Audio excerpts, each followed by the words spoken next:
Hola y bienvenidos a un nuevo episodio de ¿Para qué?, el podcast sobre gestión cultural de European Young Museologists Link. Hoy nos acompaña como invitado Adrián Yáñez Romero, gestor cultural, periodista e historiador del arte. Además, es docente y el fundador y director de Cultura. Una empresa dedicada a la gestión integral de proyectos culturales. Adrián, bienvenido. Muchas gracias, ¿cómo estáis? Pues yo quería empezar preguntándote cómo fueron tus inicios en el sector cultural, cómo empezó tu carrera. Pues bueno, yo creo que probablemente mi historia sea muy similar a la de muchas de las personas que nos ven y que nos escuchan. Yo creo que a muchos de nosotros y de nosotras nos marcó en algún momento un profesor o una profesora. En mi caso fue un profe del instituto, que en este caso, bueno, era el profe de Historia del Arte y fue el que me hizo, en primer lugar, estudiar Historia del Arte en la Universidad de Sevilla. Y bueno, también, igual que digo esto de un profe que te marcó, cuando pasé por la Universidad de Sevilla, por la licenciatura en aquel momento de Historia del Arte, pues nadie te hablaba de esto de la gestión cultural como una posible salida profesional, ¿no? Eso ya luego me fui enterando y de hecho la principal salida que se te ofrecía en ese momento pues era ser profes, era ser docente de la propia universidad o prepararte las oposiciones de educación para ser profesor en un instituto, pero cuando terminé Historia del Arte pues de casualidad me enteré de una empresa de Sevilla, que es la ciudad en la que resido, que estaba buscando un perfil de gestión cultural. Y yo dije, bueno, pues quizás, yo no me he formado en gestión cultural, me he formado en este caso en historia del arte, pero puedo probar.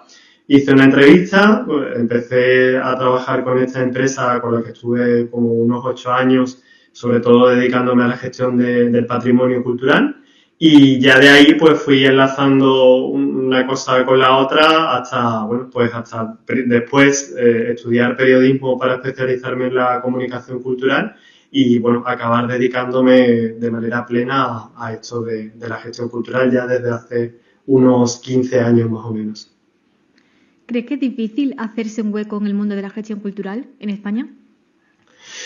Es un sector muy vocacional y esto creo que no le descubro la pólvora a nadie, ¿no? Porque es verdad que, bueno, que no es un sector en el que las cosas sean fáciles y yo puedo decir que he tardado mucho tiempo en encontrar una estabilidad económica y una estabilidad laboral que me permita decir que vivo única y exclusivamente de la gestión cultural. Durante mucho tiempo pues he tenido que compaginar múltiples actividades y eso es una de las cosas que además me hizo finalmente a dar el paso de emprender y de montar mi propio proyecto empresarial porque, bueno, al final tenía que tener como un trabajo por la mañana, otro por la tarde y otro casi por la noche para poder sobrevivir en esto, ¿no?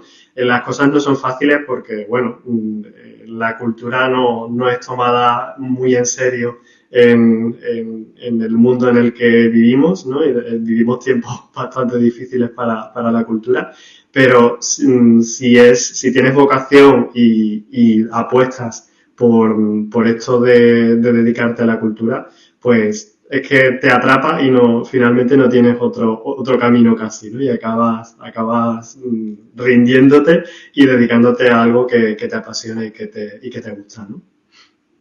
Has mencionado la precariedad, como sabemos todos, y también pues la competitividad como dificultades en el mundo de la gestión cultural. ¿Hay algún otro reto que a lo mejor no te esperabas o que quieras mencionar a la hora de ser gestor cultural? Yo creo que una de las características principales de esta profesión es que nunca dejas de reciclarte y de renovarte, porque yo, sinceramente, el camino que he seguido, analizándolo un poco ahora, veo como que cada 5 cada 6 años he tenido que cambiar absolutamente de lo que hacía y hacer algo completamente nuevo, ¿no? He empezado diciendo que estuve como 8 años en una empresa en la que sobre todo trabajaba con proyectos de gestión del patrimonio, pero de ahí salté a ser durante otro tiempo el gerente de la Asociación de Profesionales de la Gestión Cultural aquí en Andalucía y empecé a dedicarme pues a proyectos que nada tenían que ver digamos, con las artes más visuales o con el patrimonio cultural y a tener más contacto con las artes escénicas. Por ejemplo, ahora a lo que más tiempo le dedico, por ejemplo, es a la danza contemporánea y al circo, que a mí me dicen eso cuando estaba estudiando Historia del Arte, que vas a acabar dedicándote a la danza contemporánea y al circo, y no me lo hubiera creído, ¿no? Y casi que estoy siendo ahora consciente de que ya estoy preparando mi siguiente renovación hacia otro ámbito completamente diferente, ¿no? La cultura es tan amplia que nos permite ir siempre descubriendo. Eso es algo también que me gusta, porque yo sinceramente soy culo de mal asiento y me gusta siempre ir descubriendo cosas nuevas y de manera obligada, en verdad, porque es verdad que el ecosistema cambia muy rápidamente y tienes que adaptarte muy rápidamente a él, pero al final si sabes buscar ese camino, pues vas transformando tu carrera y vas transformando tus necesidades y vas adaptándote a las necesidades del propio sector en ese momento, ¿no? Y es una dificultad, pero yo también lo he visto como una oportunidad para desarrollarme profesionalmente. Cambiando ahora de tema, quería que hablásemos ahora un poco de la relación entre cultura y comunicación. Hoy en día, imposible que un museo o cualquier institución cultural no tenga un departamento de comunicación. Entonces, tú como periodista y como comunicador cultural, ¿cómo crees que va a evolucionar a futuro? ¿Es necesario que todos los gestores culturales, todas las personas que se dedican al mundo de la cultura, tengan una formación en comunicación? Pues mira, mi experiencia va un poco en esa línea. Yo, como he comentado antes, yo estudié Historia del Arte, comencé a trabajar en una empresa de gestión cultural, de gestión de proyectos culturales. Y yo creo que esto que voy a decir es algo con el que muchas personas se pueden sentir identificados. En esa empresa yo era el jovencito de la empresa, era el momento en el que empezaba el rollo de las redes sociales y dijeron, ¿a quién le toca? Pues a Adrián, que era el más joven de la empresa, y yo, sin tener absolutamente ni idea, me vi gestionando eso que estaba empezando. No solo eso, sino que cuando había que hacer algún tipo de acción que tuviera relación con los medios de comunicación, pues sin tener absolutamente ninguna formación en ello, fui empezándome a relacionar con los medios de comunicación. Ahí fue cuando tomé la decisión y dije, ostras, pues quizás debería formarme en esto, quizás debería empezar a especializarme, y fue ahí, compaginando mi actividad laboral con la formativa, decidí empezar a estudiar periodismo. Y bueno, hice también la carrera de periodismo y al final no sé cómo llegué a esto de hacer esa doble especialización, por un lado en la gestión cultural y en el periodismo. Con esto no quiero decir que todo el mundo tenga que seguir este camino, porque sería absurdo que todos fuéramos ahí acumulando títulos universitarios, pero sí que creo que es importante, sobre todo en un momento de cambio de paradigma como el que estamos viviendo ahora, en la manera que tenemos de comunicar, no solo la cultura, sino cualquier otra cosa. Es importante que las personas que nos dedicamos a trabajar con la cultura aprendamos también a comunicar esos proyectos en los que estamos metidos. Y si no somos capaces de hacerlo por nosotros mismos, rodearnos de profesionales que sí sepan comunicar esos proyectos y que lo hagan de manera profesional. De nada nos sirve tener un proyecto cultural maravilloso y muy bien armado si nadie se entera de que existe, ¿no? Y por eso la relación con los medios de comunicación, radio, televisión y prensa, o el buen uso y el uso ético y profesional de las redes sociales es esencial. Y bueno, pues en ese camino he intentado moverme y al final he hecho un poco una de mis especializaciones es esa, y en la empresa que gestiono actualmente, una de nuestras especialidades es la comunicación cultural, y de hecho muchos de nuestros clientes se nos acercan precisamente para que les ayudemos a comunicar esos proyectos culturales. Sí, es que hay como un poco de falta de saber comunicar, ¿no? O sea, que nos vamos adaptando, las instituciones culturales se van adaptando al mundo de la comunicación y cómo cómo desarrollarse en ese mundo. ¿Piensas que hay carencias en las estrategias de comunicación, de cómo la cultura se comunica con la sociedad? Laura, has dado una clave, una palabra clave, y es la estrategia. Nosotros, yo que trabajo en una empresa que se especializa en la comunicación cultural, nos encontramos con que muchas veces se monta el proyecto cultural y cuando ya está montado nos llaman y nos dicen: hay que comunicar esto. Y entonces les tenemos que explicar que esto no funciona así, que tenemos que estar en el diseño y en ese proceso de gestación del propio proyecto cultural desde el principio para ayudarles a comunicar mejor y a comunicar de manera estratégica. Has dicho antes incluso, cuando introducías este tema de la comunicación, has dicho, bueno, es que ya cualquier museo tiene un gabinete de comunicación. Esto, desgraciadamente, no sé en otros territorios, pero en el territorio en el que yo vivo, en Andalucía, esto no es una realidad. En la realidad que se da en los museos, en este caso en los museos públicos de Andalucía, que dependen de la Administración Autonómica de la Junta de Andalucía, es que la labor de comunicación de los museos depende de la buena fe y de las ganas que tenga el personal del departamento de difusión o de educación o incluso de conservación para abrir un canal de redes sociales y hacerlo como mejor saben. Con esto quiero decir que los museos tan importantes como el Museo de Bellas Artes de Sevilla o el Museo de la Aduana de Málaga no tienen a periodistas gestionando sus redes sociales. Y estoy diciendo, y he puesto dos ejemplos en el que con personas que con toda su buena voluntad lo hacen bastante bien, pero no tiene sentido que no se pueda, que los museos en el año 2025 no tengan la opción, ni siquiera administrativa, de contratar a perfiles profesionales, a periodistas, que ayuden a comunicar de manera estratégica y de manera eficaz las colecciones, las actividades que se hacen en esos museos. Y, desgraciadamente, en el ámbito de los museos privados tampoco pensemos que es muy diferente. Muchas veces en los equipos pues le cae la gestión de las redes sociales o la gestión de la comunicación a la persona más jovencita que haya en el equipo o que tenga más interés en esto, ¿no? Y muchas veces no se hace de manera estratégica, no se hace de manera profesional. Y es realmente una pena con la cantidad de profesionales formados en este ámbito que hay, que podrían aportar muchísimo valor a la comunicación cultural. Y esa es una de las cosas que también cubrís desde Cultura Punto, ¿no?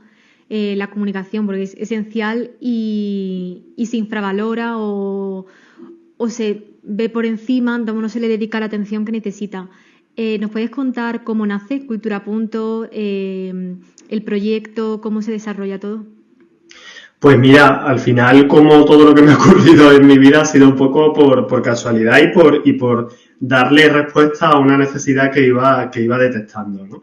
Os he comentado un poco cómo evoluciona mi carrera, de trabajar en una empresa a irme, en este caso, a una asociación de profesionales, la Asociación de Profesionales de la Gestión Cultural en Andalucía, GECA, de la que fui gerente durante unos años. Es una asociación que se dedica a defender los intereses de la profesión y bueno, pues casi por casualidad me encontré gestionando esta asociación durante unos años y poco a poco se me daba la circunstancia de que, bueno, me relacionaba con muchos agentes del mundo de la cultura y me pedían que colaborara con sus proyectos. Hubo un momento en el que, pues, el compatibilizar las dos cosas me era imposible y, bueno, pues decidí, por un lado, hacerme autónomo y empezar a atender a esos proyectos en los que me pedían colaboración, pues como freelance. ¿Qué pasaba? Que, bueno, pues que el día tiene 24 horas, que yo no daba, me pedían colaborar en muchos proyectos a los que no podía abarcar todo. Y pues en muchas ocasiones le decía a algún compañero o compañera con el que trabajaba: oye, ¿te apetece que colaboremos en este proyecto? Y yo, imaginaos, me decían: oye, ¿por qué no me ayudas en este proyecto? Y yo decía: mira, yo solo no puedo, pero si voy con mi compañera o con mi compañero, pues lo hacemos entre los dos, ¿no? Y al final, no sé de qué manera, pues acabé montando un equipo estable somos unas 5 personas las que trabajamos de manera más o menos estable, con colaboradores que van y vienen. Y pues un día dije, ostras, pues quizás a esto le tendría que poner un nombre. Y dije, bueno, como aquí cogemos un proyecto y te lo dejamos a punto, y además yo soy Adrián, la A de Adrián, dije, pues va a ser Cultura a punto mismo, le vamos a poner este nombre, ¿no? Y bueno, pues empezó este proyecto de Cultura a punto en el que, por un lado, nos dedicamos a la gestión integral de proyectos culturales. Cuando digo gestión integral, me refiero a que desde el diseño del propio proyecto a la búsqueda de financiación nos hemos especializado mucho en la gestión de ayudas y subvenciones públicas, desde presentar la ayuda para buscar esa financiación, a toda la producción y ejecución del proyecto y finalmente la justificación económica de la ayuda. Y una parte muy importante es la gestión de la comunicación integral de ese proyecto, ¿no? Por eso en el equipo, bueno, somos varios periodistas, también tenemos un camarógrafo y videógrafo que hace todo el material audiovisual que es esencial para comunicar los proyectos, y también profesionales del diseño que nos ayudan, bueno, pues con el tema de diseño de cartelería, de folletos y de todas las creatividades en torno al proyecto, ¿no? Y al final, bueno, pues ese paquete de esos compañeros y compañeras que nos hemos juntado, pues se lo ofrecemos a diferentes instituciones culturales y entidades culturales que, bueno, pues que ya se encuentran en ese equipo formado y les ayudamos de esa manera a comunicar mejor y de manera más estratégica esas actividades que están impulsando, ¿no? ¿Hay mucha diferencia entre gestionar un proyecto para una entidad pública que para una privada? Muchísima. Sobre todo en el ámbito de la comunicación es muy diferente porque, claro, cuando estás trabajando para una institución pública, las cosas son más delicadas y hay mensajes que, bueno, que se pueden malinterpretar. Estoy pensando, por ejemplo, trabajar para un ayuntamiento o para una diputación, que suelen ser nuestros clientes. Y mira, te voy a poner un ejemplo muy concreto. Hay un proyecto que empezamos, es un proyecto de danza relacionado con la danza contemporánea, que empezamos a gestionarlo de manera privada, de manera muy pequeñita, y llegó un momento que se hizo tan grande que necesitamos el apoyo de una institución pública.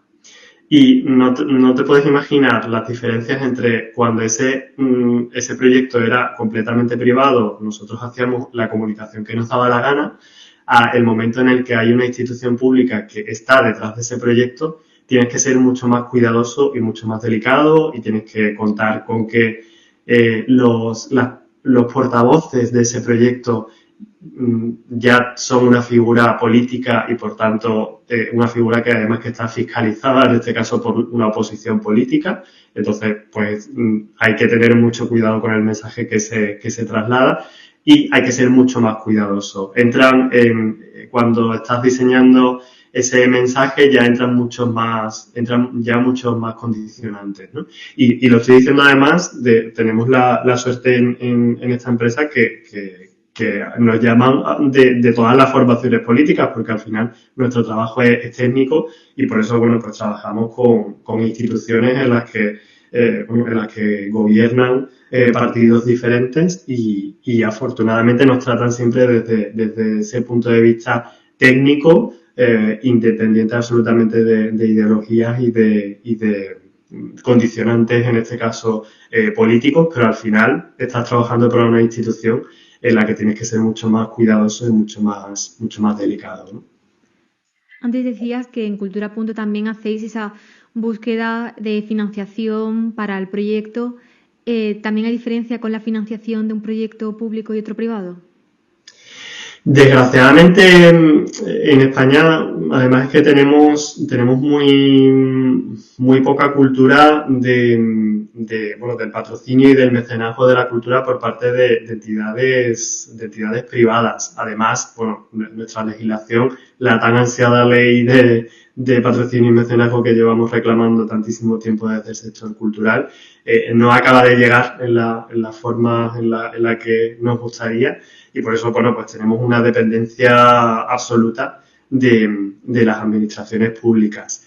Y bueno, el trabajar con la administración pública pues tiene muchísimos condicionantes, ¿no? Por ejemplo, hace muy poco se ha publicado un estudio un estudio sobre la extemporaneidad, ese palabrejo de las ayudas públicas. ¿Qué quiere decir esto de la extemporaneidad? Es que yo en enero pido una ayuda pública, no me dicen hasta septiembre si me han dado esa ayuda, esa subvención o no, y tengo que tener el proyecto hecho antes de diciembre. Y es como, bueno, ¿cómo hago? Muchas veces pues tiras para adelante y dices, bueno, voy a hacer el proyecto sea como sea, y si luego me viene ese apoyo, esa ayuda, pues genial. Pero es que, y aquí también entra la parte del entusiasmo que tenemos los profesionales de la cultura, que tiramos para adelante, pero es que en un mal movimiento te puedes arruinar absolutamente por la confianza y la fe que tienes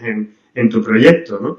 Y te estoy hablando de esto, pero ¿cuántas veces hay empresas o profesionales que se han arruinado absolutamente por una mala gestión por parte de la administración de las ayudas, de concederte una ayuda y que luego te hagan un requerimiento porque consideran que no ha justificado de manera suficientemente clara el destino de esa ayuda?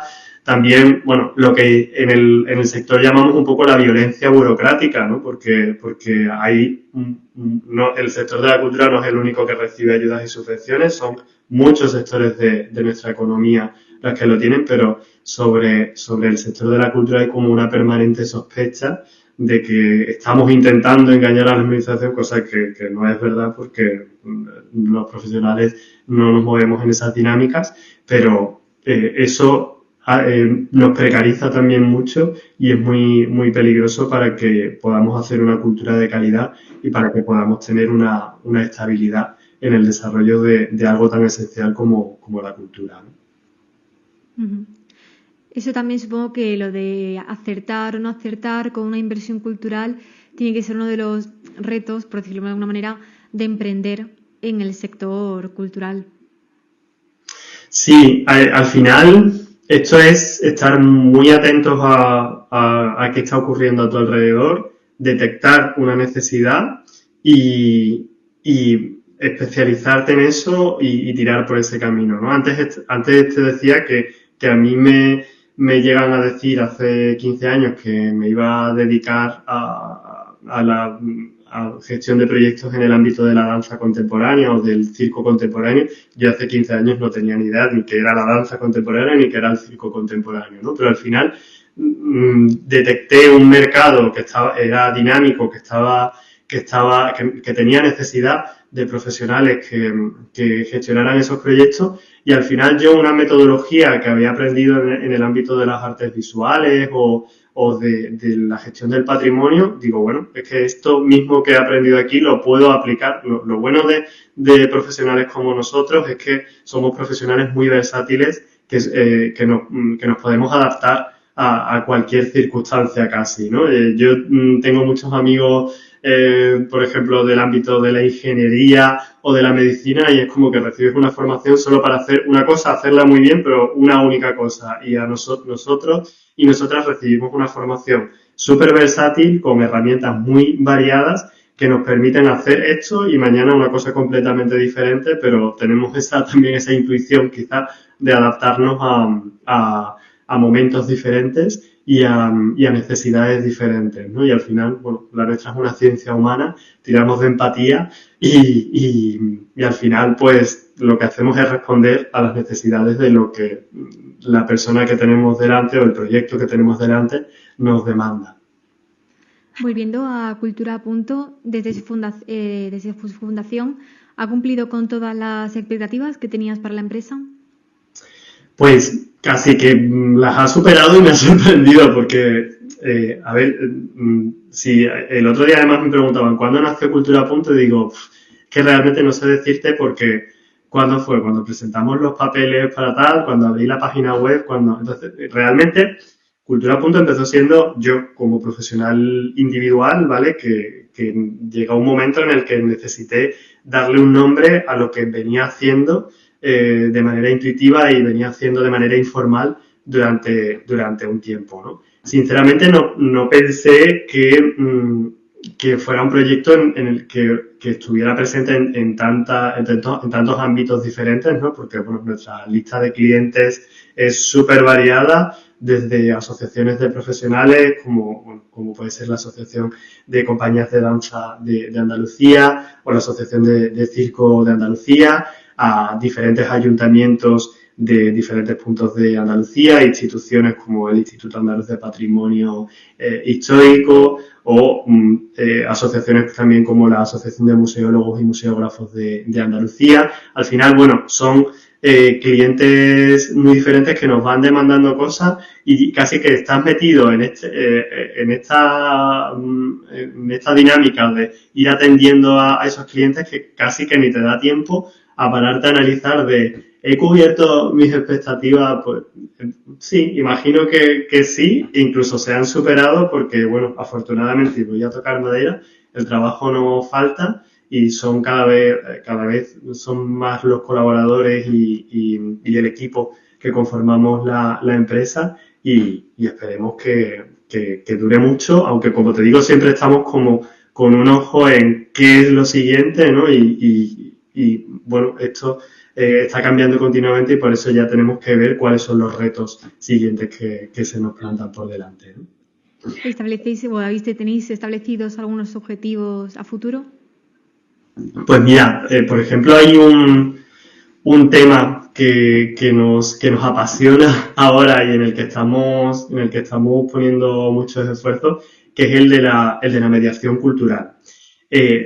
Sé que este es un tema que sé que es muy recurrente y además es muy normal para sobre todo, entiendo que muchas de las personas que están escuchando este podcast vienen más del ámbito de los museos o del ámbito de las artes visuales o de la gestión del patrimonio, pero no es un concepto tan habitual en las artes escénicas. Y aún así es evidente. Os voy a poner un ejemplo. Ahí en la ciudad en la que yo vivo, que es Sevilla, hay un teatro, el Teatro Central, que es uno de los mejores teatros probablemente que hay en este momento en España, incluso os diría en Europa, por la programación tan maravillosa que tiene. Pero yo fin de semana tras fin de semana, cuando voy al teatro, siempre me encuentro las mismas caras y me empieza a preocupar que hay una edad que cada vez el público que va a ese teatro somos cada vez mayores, ¿vale? Yo me voy a meter y aunque yo soy de los jóvenes que va a ese teatro y hay un reto que tenemos por delante que es qué va a pasar, cómo creamos el público del futuro, ¿no? Y por eso se está empezando a hablar de mediación cultural también en las artes escénicas y se está empezando a hablar de cómo atraer a ese público y cómo hacer que...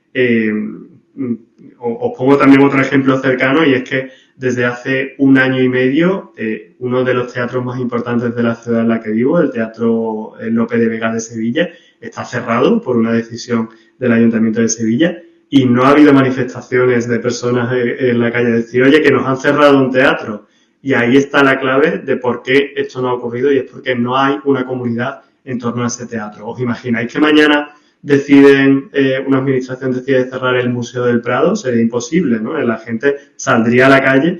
En este caso, en Sevilla, esto no ha ocurrido porque no se ha hecho un trabajo de mediación en torno al teatro y no ha habido una comunidad para defender ese espacio cultural, ese espacio público que es el Teatro Lope de Vega, ¿no? Por eso es una de nuestras últimas obsesiones y nos estamos formando en el equipo y estamos buscando esa especialización en cómo impulsar proyectos desde la empresa que den respuesta a esa necesidad de crear mecanismos de mediación cultural también en el ámbito de las artes escénicas. Pero si lo que me preguntas es objetivos, ¿os planteáis el objetivo de aumentar el equipo? No considero, no sé si la palabra para esto es ambición, pero yo sinceramente el proyecto tal y como está en este momento, que es un proyecto manejable, que es un proyecto de escala humana, me gusta cómo está y no querría que se transformara en algo inabarcable, que se transformara en algo que hiciera que perdiéramos esa escala humana del proyecto, ¿no? No sé si he respondido así Sí, a la sí, pregunta. totalmente.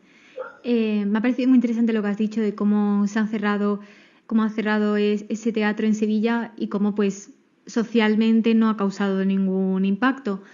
Y es que es algo que ya hemos hablado en otros episodios del podcast, como parece que ahí en la sociedad no hay mucho valor, no se le da mucho valor a la cultura, o a lo mejor lo que más se valora son los grandes museos, el Museo del Prado, el Thyssen, pero luego el resto de ámbitos culturales no están tan valorados. Y te quería preguntar qué falla ahí. ¿Falla inculcarlo en la cultura? O sea, esa cultura en la sociedad, pues desde las escuelas, desde el ámbito familiar, faltan mediadores culturales. ¿Por qué no hay no hay devoción por la cultura en la sociedad? Pues de aquí, probablemente si me preguntaran en otro ámbito, daría una respuesta completamente diferente. Pero hoy me voy a poner el sombrero de la autocrítica. Y creo que esto, en buena parte, es culpa de nosotros y de nosotras como profesionales de la cultura.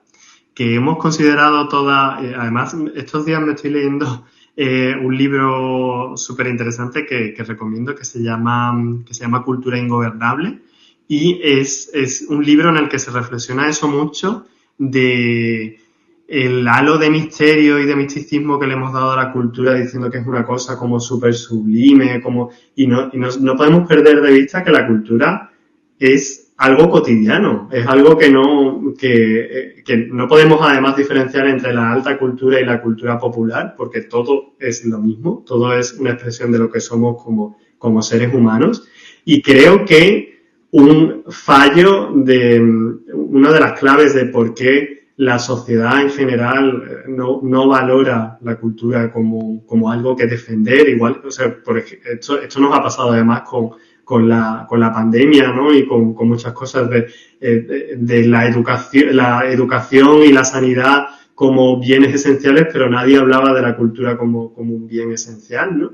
Y al final, ese papel de algo místico, algo superior que le hemos dado a la cultura, quizás ha alejado a la sociedad del verdadero valor en el que esas personas tienen que ser, la ciudadanía en general, tiene que considerar la cultura como algo propio y no como algo ajeno, ¿no? Mira, hace unos meses me encontré en una situación, en una charla entre profesionales y tal, en una ciudad de Andalucía, que tampoco voy a decir cuál, en la que, bueno, pues una persona que trabajaba en el ayuntamiento de ese sitio decía, es que hemos puesto un bono para que los jóvenes vengan a nuestro teatro gratis o con unos descuentos tal, y hay que ver que los jóvenes no vienen. Y era para preguntarle a esa persona, bueno, y es que, ¿qué espectáculos se pueden ver en el teatro? ¿Le interesan a los jóvenes los espectáculos que estáis programando en ese teatro? Es que a lo mejor tú no puedes decir, bueno, te lo pongo gratis o te lo pongo muy, pero a lo mejor es que el chaval de 17, 18 o 20 años que está viendo eso, dices que a mí esto es un espectáculo para viejos, a mí esto no me interesa, ¿no? Si no empezamos, y por eso la mediación es la clave, si no empezamos a involucrar al público del mañana en la programación de nuestros espacios culturales, a implicarlos, a hacer que sientan suyo esos espacios culturales y los conquisten, no vamos a ninguna parte, porque al final esto va a ser como una religión en la que todas las personas que estamos dentro de la cultura pensamos que esto es maravilloso, que esto es como una secta, ¿no? En la que nos alimentamos a nosotros mismos y la sociedad va por otro ámbito y nosotros estamos aquí con nuestra idea de que lo que hacemos en nuestros proyectos son maravillosos, aunque no vengan, y luego le echamos la culpa, hay que ver que no viene nadie a mi sala de exposiciones, que no viene nadie a mi teatro o que no viene nadie a mis actividades culturales. A lo mejor es que no estás haciendo lo que le interesa a la gente, ¿no? Estoy muy talibán con este tema. Quizás lo de la mediación cultural sea como el proyecto más desafiante, ¿no?, que vais a llevar a cabo, porque por todo el reto que implica de lo que acabamos de decir, de cómo acercar a la sociedad y cómo comunicarnos con ello para hacerlo atractivo, pues la cultura. Sí, de hecho, bueno, aprovecho para, si hay personas a las que les interesa este ámbito, hay una plataforma de mediación cultural, en este caso, en el ámbito, estoy hablando del ámbito de las artes escénicas porque es en el que me desenvuelvo últimamente. Es una plataforma iberoamericana que este año, a mediados de junio, en Málaga y en Cádiz, van a celebrar un seminario internacional. Os animo a bueno, estar atento en redes, incluso desde las redes de Cultura Punto. Vamos a publicar esta información cuando esté presente. Este seminario internacional va a reunir a profesionales de Argentina, de Chile, y también de España. Sabéis que todo este tema de la mediación cultural está infinitamente más desarrollado en Iberoamérica, en Latinoamérica, que en España. Y bueno, pues nos vamos a nutrir de todo esto, vamos a intentar aprender para hacer esto también en nuestros espacios culturales y ganar como aliados a la sociedad, para no permitir que casos como este que hemos mencionado antes del Teatro Lope de Vega en Sevilla se vuelvan a repetir y que la comunidad tome como algo propio esos espacios culturales y los defienda con uñas y dientes, ¿no? Sí, porque hace falta, está claro. Tú como docente y profesional vives un poco como la cultura de todos lados, ¿no? Porque trabajas en ella, pero también impartes esa formación. Entonces yo que te quería preguntar ahora por la formación en gestión cultural, si piensas que tiene carencias, si hay que mejorar algo, o a futuro si habría que modificar algo, porque ya no es como cuando tú has dicho antes que cuando empezaste Historia del Arte no existía, no se mencionaba la posibilidad de dedicarse a la gestión cultural, y ahora pues aquel panorama está totalmente transformado. Sí, eso afortunadamente ha cambiado, bueno, y la muestra es que cada año la Universidad de Sevilla y mi facultad, en la que yo estudié, me invita a unas jornadas de orientación profesional, tanto para el alumnado del grado de Historia del Arte como del máster de Patrimonio que ofrece esta universidad. Me invita cada año para hablar de qué es la gestión cultural y mi experiencia en este caso, ¿no? Además, como mencionas, desde el año 2016 coordino un curso de experto universitario en gestión de proyectos culturales que se imparte en la Universidad Pablo Olavide. En la ciudad de Sevilla tenemos dos universidades públicas, la Universidad de Sevilla, que es la más conocida con más de 500 años de historia, y la Pablo Olavide, que es una universidad más pequeñita, que ha cumplido ahora 25 años. Y precisamente cuando impulsamos este curso en el año 2016, en colaboración, en este caso, no solo con la universidad, sino con la Consejería de Cultura de la Junta de Andalucía, lo que pretendíamos era dar respuesta a la necesidad del sector de que no existía una formación reglada en el ámbito universitario que completara esa formación de los profesionales que están detrás de los proyectos culturales, ¿no?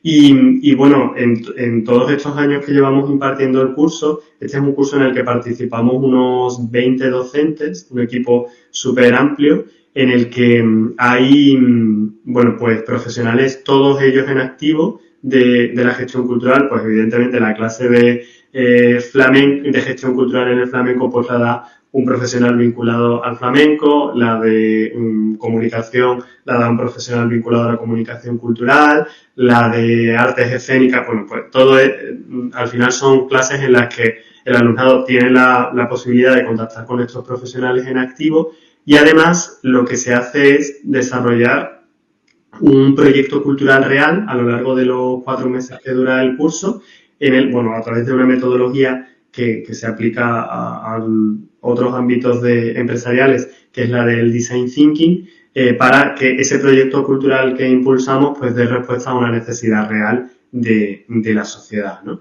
Y con todo este rollo lo que quiero decir es que al final es muy guay que el alumnado que año tras año se apunta a este curso es súper variado. Desde gente que acaba de salir de la carrera y que quiere emprender en el ámbito de la gestión cultural, cada año tenemos siempre algún concejal de cultura de algún pueblo cercano de aquí que eso dice mucho también del compromiso hablamos mucho de que hay que ver los políticos que nos implican, pero hay, sobre todo en lo municipal, ¿no? Pues hay gente que sí que quiere formarse y que quiere completar su formación en ese ámbito y todos los años tenemos algún concejal o tenemos también a gente que ya tiene cierta trayectoria pero que quiere reciclarse y es súper guay como esa convivencia entre distintos niveles formativos y niveles de experiencia profesional genera unos proyectos que son súper interesantes y que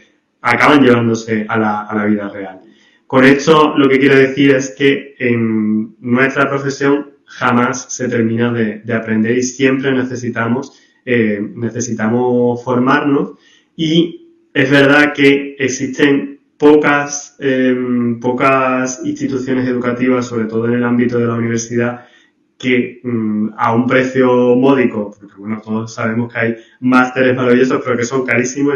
Yo hice de hecho uno, el de la UOC, el de la Universidad Oberta de Cataluña, que muy guay, pero era una pasta y yo sé que yo personalmente tuve que hacer un esfuerzo súper importante para poder pagármelo y sé que no todo el mundo puede, pero necesitamos seguir generando espacios dentro de las universidades para una formación real que esté basada en la realidad del sector ahora y que la impartan profesionales en activo, porque nos encontramos con muchos grados universitarios en gestión cultural.